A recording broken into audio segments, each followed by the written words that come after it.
Morning dear students, आज हम class 5th के हिंदी व्याकरण के दूसरे अध्याय को पढ़ेंगे। हमारा दूसरा अध्याय है वर्ण तथा शब्द विचार। उपरोक्त चित्रों में देखकर हमारे मन में दो नाम उभरते हैं, पहला कमल, दूसरा फल। यहाँ पर कमल और फल का चित्र दिया है।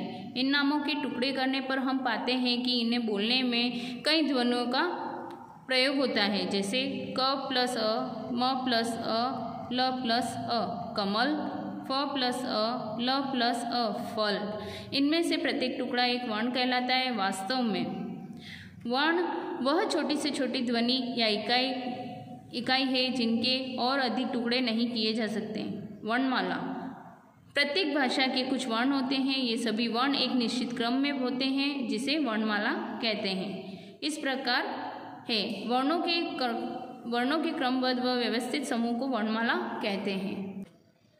वर्णों के भेद। हिंदी वर्णमाला में दो प्रकार के वर्ण होते हैं, स्वर और दूसरा व्यंजन।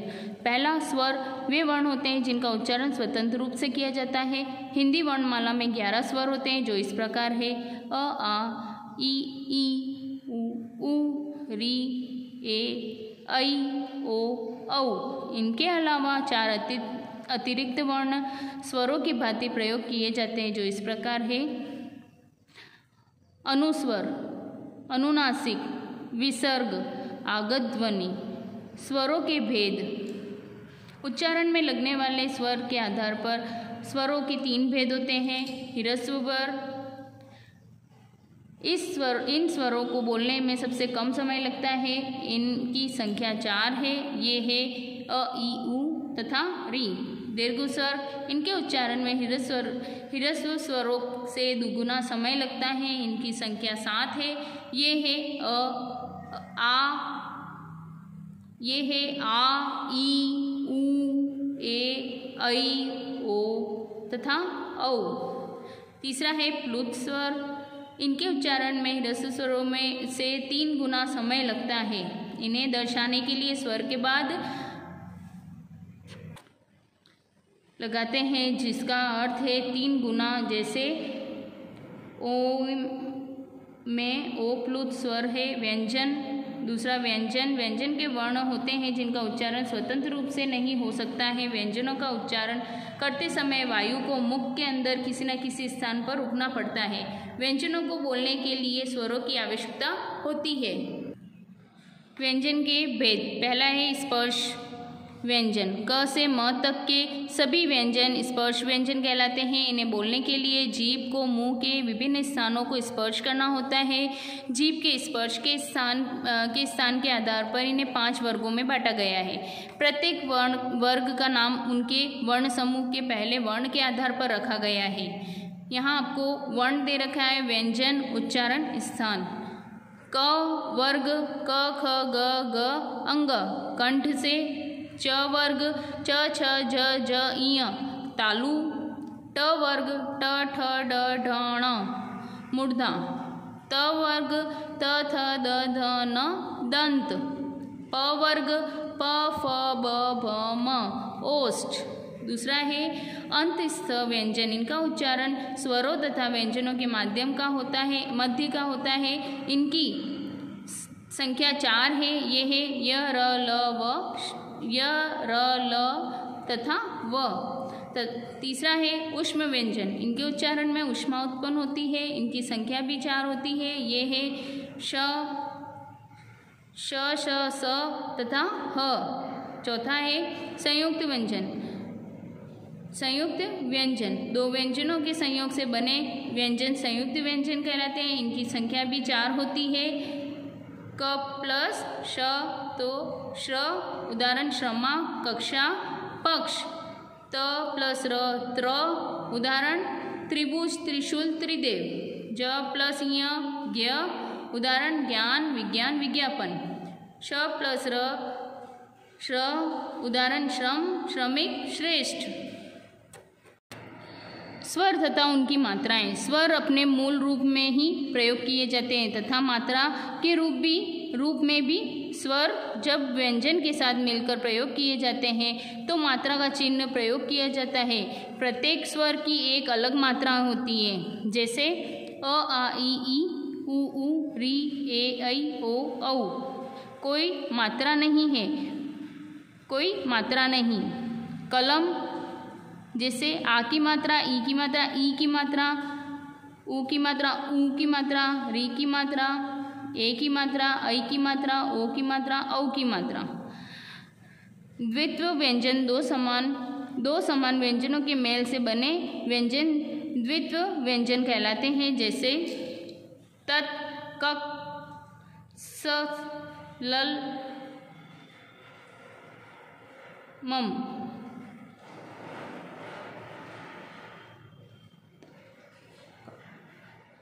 त प्लस त उदाहरण है पत्ता, सत्ता, भत्ता। क प्लस क पक्का, चक्की। स प्लस स रस्सा, अस्सी, लस्सी। ल प्लस ल बल्ला, बिल्ली, दिल्ली। म प्लस म अम्मा, मरम्मत, मम्मी। अन्य व्यंजन का अतिरिक्त व्यंजन ड तथा ढ को अन्य व्यंजन या अतिरिक्त व्यंजन कहते हैं। ये कभी शब्द के प्रारंभ में नहीं आते हैं, ये हमेशा शब्द के अंत या मध्य में ही आते हैं, जैसे सड़क, कड़ा, बड़ा, अकड़, पढ़ना, बुढ़ापा, चढ़ना, आषाढ़। अयोग्य वे वर्ण जो न तो स्वर ही होते हैं तथा न व्यंजन होते हैं, अयोग्य कहलाते हैं। अ तथा अह ऐसे ही वर्ण हैं। अम का चिन्ह, अ का चिन्ह तथा अह का चिन्ह। अम को अनुस्वर, अ को अनुनासिक तथा अह को विसर्ग कहा जाता है। आजकल पंचम वर्णों के पंचवें व्यंजन को भी कुछ विशेष परिस्थितियों में अनुस्वर के रूप में प्रयोग किया जाता है। र का प्रयोग जब अपने पूर्ण रूप में होता है तो अन्य व्यंजनों की तरह ही प्रयोग किया जाता है, जैसे रथ, राम, रामायण, राजा आदि। यदि र स्वर के बिना होता है तो वह अगले व्यंजन के ऊपर लिखा जाता है, जैसे निर्मल, गर्म, चर्म आदि। यदि र से पहले कोई स्वर रहित वर्ण आता है तो वह अगले व्यंजन के नीचे लिखा जाता है, जैसे प्रिय, प्राण, जिक्र, ग्रह आदि। व्यंजन ट और ड के बाद स्वर रहित र के आने पर र को रूप में वर्ण के नीचे जोड़ देते हैं, जैसे ट्रक, राष्ट्र, ड्रम आदि। शब्द वर्णों के सार्थक मेल से शब्द की उत्पत्ति होती है, जैसे कोयल, क प्लस ओ प्लस य प्लस अ प्लस ल प्लस अ।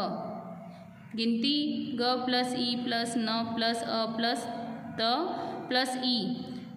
शब्दों के भेद, शब्दों को चार आधारों पर वर्गीकृत किया जा सकता है। क उत्पत्ति के आधार पर, ख बनावट के आधार पर, ग अर्थ के आधार पर और ग प्रयोग के आधार पर। क है उत्पत्ति के आधार पर। उत्पत्ति के आधार पर शब्दों को चार भेद होते हैं: तत्सम शब्द, तद्भव शब्द, देशज शब्द और विदेशी शब्द।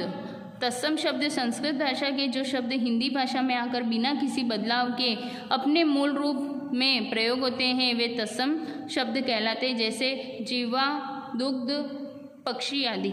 दूसरा तद्भव शब्द, जो शब्द कुछ बदलाव के बाद संस्कृत से हिंदी में आए वे तद्भव शब्द कहलाते हैं, जैसे सात, घर, गांव, खीर आदि। देशज शब्द ये स्थानीय बोली के वे शब्द हैं जिनका हिंदी में यथावत प्रयोग हो रहा है, जैसे पगड़ी, ईंट, खिड़की आदि। चौथा है विदेशी शब्द। विदेशी भाषा के वे शब्द जो हिंदी में प्रयोग होते हैं विदेशी शब्द कहलाते हैं, जैसे अंग्रेजी भाषा, nurse, station, radio, pencil, doctor, machine, driver आदि। पुर्तगाली भाषा के शब्द आलू, बाल्टी, गमला, प्याली, पादरी, चाबी, साबुन आदि। तुर्की भाषा के शब्द चाकू, कैंची, लाश, दरोगा आदि। फ्रेंच भाषा के शब्द बिगुल, पुलिस आदि। अरबी भाषा के शब्द औरत, गरीब, मालिक, आदमी, किस्सा, कब्जा, फकीर आदि। फारसी शब्द किताब, खूबसूरत, बाग, चश्मा, अनार, रुमाल आदि।